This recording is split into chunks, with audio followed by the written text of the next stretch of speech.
I'll show that again at the end, so if anyone misses it now, we can. It's a nice reflection. And I'm with you. Today is my first day outside of being at the prefecture in 2.5 years. So I'm very happy to be here. I'm very happy to be anywhere. Also, this is the first time I've presented to a live audience in 3 years. So let's see how it goes. Okay. I'm going to be talking today about faculty recruitment trends in English medium instruction. I've been studying EMI-related issues for going on 12 years now. And lately I've been interested in what universities are looking for when they recruit people to work in EMI programs. Just as a quick background for anyone who's not all that familiar, English medium instruction in Japan took off about 20 years ago. The number of universities that offer some of their classes taught in English increased pretty quickly until 2015-ish, and then it's been more or less stable since then. About 40% of universities, so just over 300 universities, offer at least some of their classes taught in English. When we talk about full programs, like a whole 4-year undergraduate degree, it's a much smaller number. So it's, as of last year's count, this count was done by my colleague at Bradford, and she found 89 programs at 37 universities where the whole 4-year undergraduate degree is available in English. But mostly, most of the universities that do EMI have a partial program with a variety of curricular patterns. Sometimes EMI and Japanese speaking programs run parallel to each other, sometimes they're integrated, sometimes EMI is a layer on top. There's a whole range of possible programs. It's also pretty limited enrollment.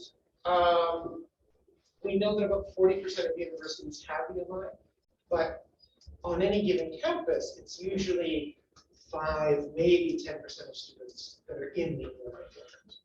I'm not going to be talking a lot about students today. I'm also going to be talking about faculty and staffing trends. And it's been very unclear. It's been one of the questions I've been curious about for a long time, is what exactly are the staffing trends? Who are the teachers on this EMI program? Program by program, university by university, we can see what's happening, but the national trends have been a bit unclear. There have been some assumptions, some indications in the literature, some assumptions among researchers and other stakeholders that programs are taught more or less half and half by a mix of Japanese and international faculty, that social sciences and humanities tend to be dominating EMI programs, that many of the faculty members are teaching EMI as a peripheral part of their work, not as the main part of their work, that many of them are volunteered to work in EMI programs rather than being hired specifically to do an EMI job. And that when they are specifically hired for an EMI position, they tend to be short-term or adjunct. So these are some assumptions that I think have gained a lot of traction in the literature on EMI in Japan. But I was interested in seeing to what extent can we confirm or refute these assumptions. And so the current study is based on a data set. I was given access to the JREC portal database. It sounds like you know what JREC is. It's sort of the default portal for looking for an academic job in Japan, or for universities posting academic jobs in Japan. I negotiated with the people who run JREC, and I was given access to a data set of 193,000 jobs advertised on the JREC portal between 2002 and 2021. 35-ish thousand of those were for non-teaching jobs, so I cut them from the sample, and that left me with 165,739 positions in my data set. Of those, a surprisingly high number, 12,718, were for EMI-related jobs. About 7.5%. More in a few minutes on what I mean exactly by EMI-related jobs. Everybody get your resume transaction. The data that I was given access to, JREC posts have a wide range of information in them. JREC was willing to give me some of it, but not everything. So I was given access to when the job was posted, the type of university it was for, the academic domain it was for, where it was, the rank of the job that they were trying to hire for, working conditions and work term. However, because of privacy concerns, I was not given access to the institution name, the content of the job, compensation, those kind of things. Those were blocked because of privacy concerns. What I was able to learn came from the sort of objective, fill in the blank type information on JRAC posts, not the more freely written side of things. So my information about this is necessarily a bit shallow because I wasn't able to confirm job by job the exact context. So before I get into the trends and patterns that I saw, just a couple of caveats. One thing, JRAC has been updated several times over the past 20 years. So anytime software and online systems get updated, some data might get lost in the shuffle. So I can't 100% guarantee that what I presented today is fully accurate. I don't think anything's missing, but just grain of salt that the system has been toyed with a few times. Also, early in the data, I have data going back to 2002, but JRAC wasn't the default in 2002. It grew in popularity slowly, and some fields were early adopters and others came on board later. So for example, early in the data, social sciences dominates the system because they were an early adopter of using the JRAC system. So things didn't really settle down until about 2005, 2006. So my early data, it's a smaller data set, there's more outliers, and it's not representative. So anything I say about pre-2005, big old grain of salt on that. EMI related jobs, they were defined through a keyword search done by JRAC before I got to the data. So we negotiated a list of terms that we thought would identify EMI related jobs without pulling in EFL jobs. We think we did a pretty good job of it.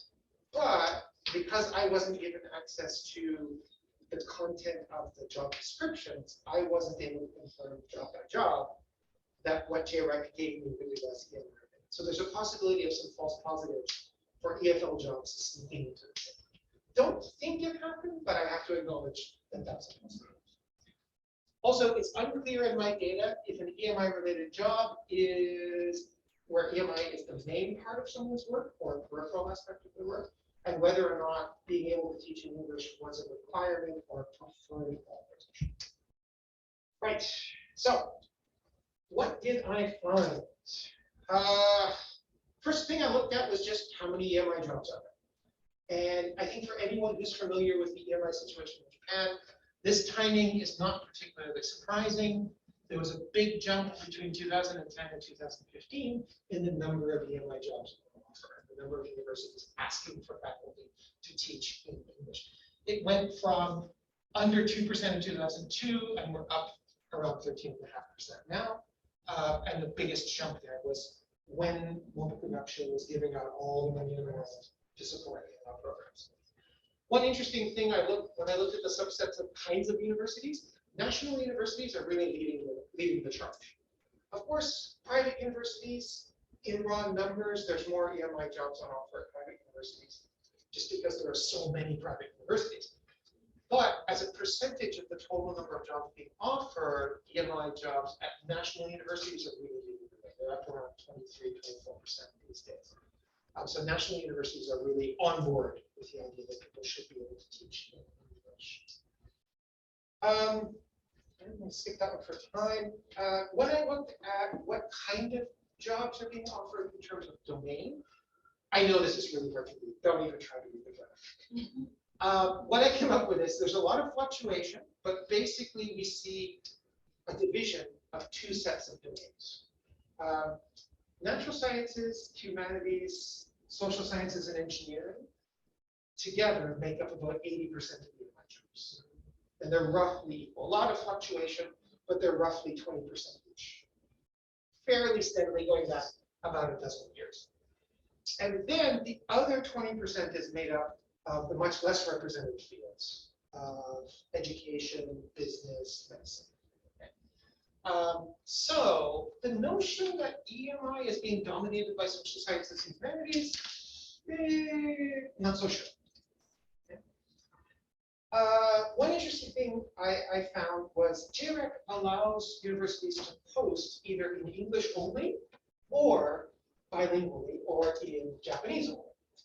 And when I looked at how many jobs were being posted in each domain, in each language, an interesting trend emerged. Most of the EMI jobs, well over 90% of the EMI jobs would be posted in Japanese only, which indicates to me that the universities are looking for either a Japanese national or an international faculty member who is comfortable working in Japanese. Except in one particular field, in the humanities, about 15% of humanities jobs that are EMI related are being advertised in English or in English Japanese both. Two possibilities for that I can see. One is that if EMI is being treated as a peripheral responsibility, we're going to see a lot of language teachers who also teach EMI. Like me, I teach language classes and I teach applied linguistics classes in an EMI program.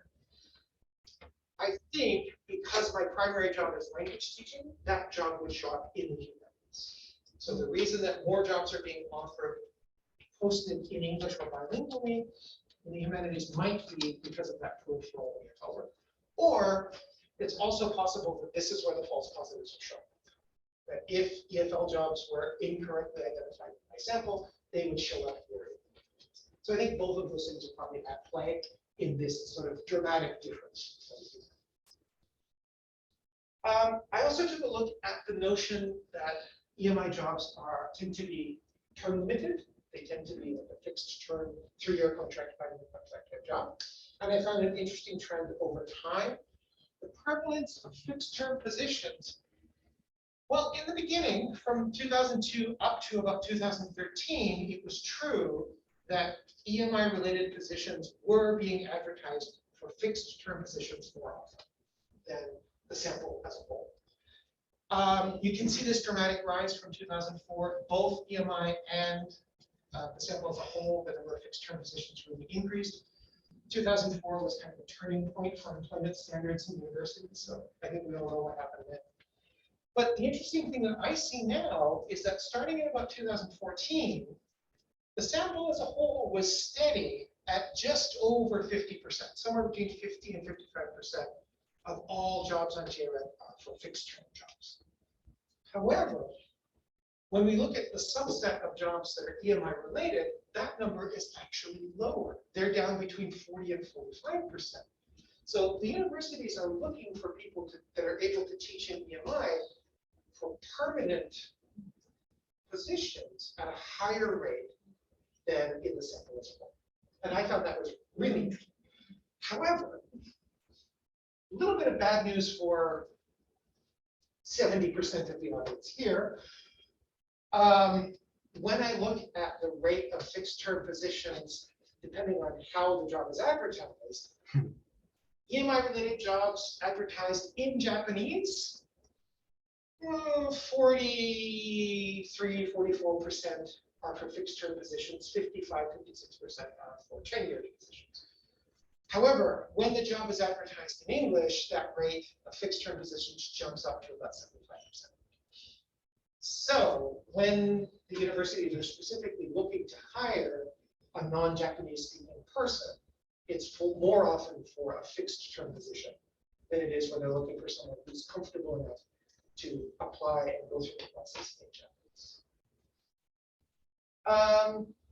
The prevalence of fixed term posts by discipline is not a terribly interesting finding here, but still, EMI posts compared to all posts. If we look at, for example, natural sciences, the natural sciences tend to be recruiting fixed term positions a little bit less often in EMI related posts, a little bit more often in general posts.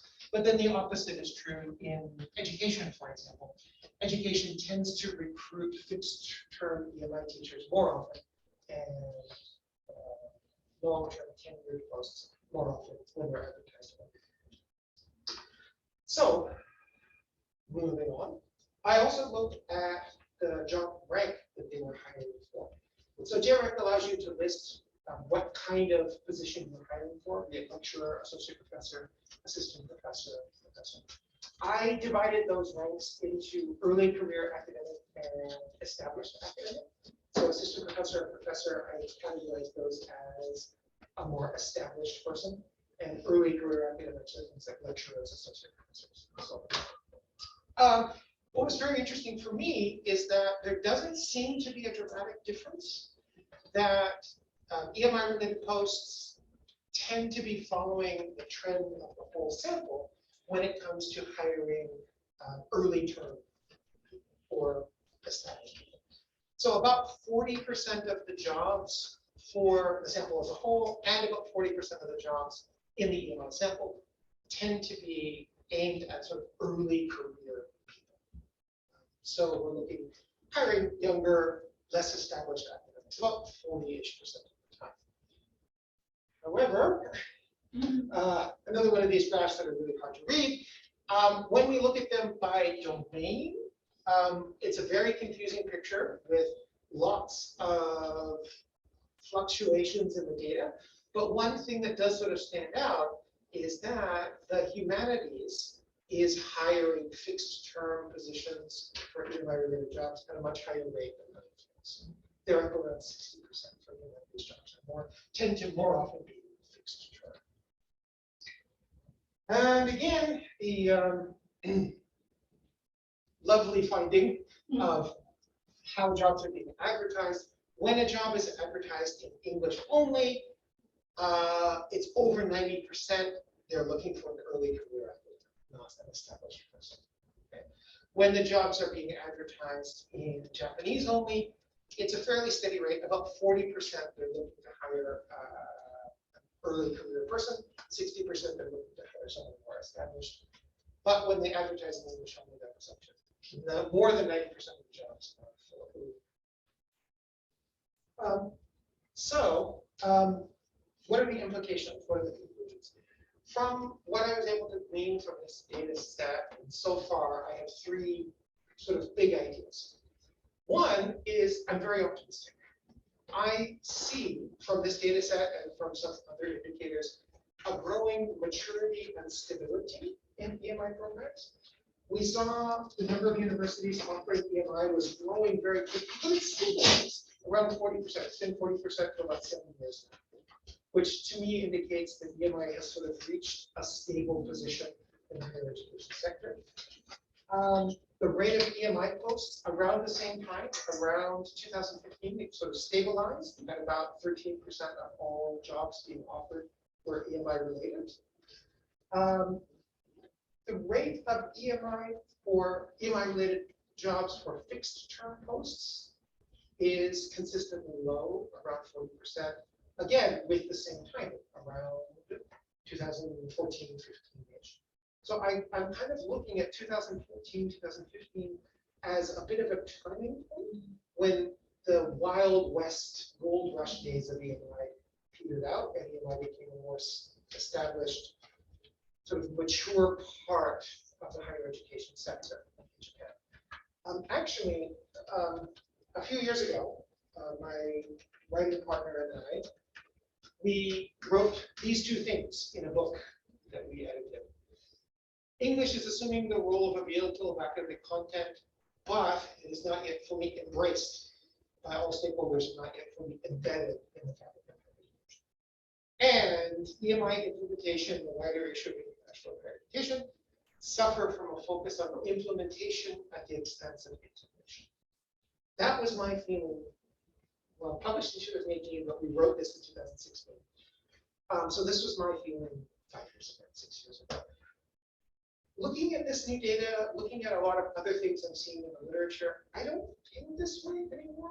I'm feeling much more optimistic about EMI as a sort of mature, permanent, long-term, stable part of the higher education career. So this sort of somewhat pessimistic view of EMI that I had in the past, I'm kind of moving away from it. Some interesting differences that come up by domain. In the whole sample, EMI-related posts are more common in humanities and social sciences, so we do see that a little bit. that compared to humanities and social sciences and STEM as a whole, the EMI subset, humanities and social sciences jobs are more common. However, when we look at just the EMI-related posts, natural sciences, social sciences, humanities, engineering are all sort of roughly equal in terms of how many universities are recruiting EMI-related positions. Humanities, education, and social sciences tend to target early career academics more often than STEM does. However, there's a lot of fluctuation in that data, so I'm not so confident about that particular one. And STEM and social sciences EMI jobs are more likely to be tenured. Business, education, humanities, especially humanities, are more likely to be term limited. And one final is that there is a difference, a very clear difference by posting language. I take the language that the ad is posted in as a proxy for the intended target. And the target that they're looking for when posts are posted in English or bilingually, they're much more likely to be for early term academic, an early career academic, and a short-term contracted. Right. So if you're interested, that's the QR code that leads to my handouts if you want to look at that. Also, I'd just like to thank the Japan Society, Japan Science and Technology Agency, which are the people that run JIRA. They were very helpful in giving me access to their data set. And this is partly from this guideline. So, do I have time for questions, or should we wait till the end? Well, why don't we wait until the end of the panel session? But We will do. in the meantime, let's give a big round of applause.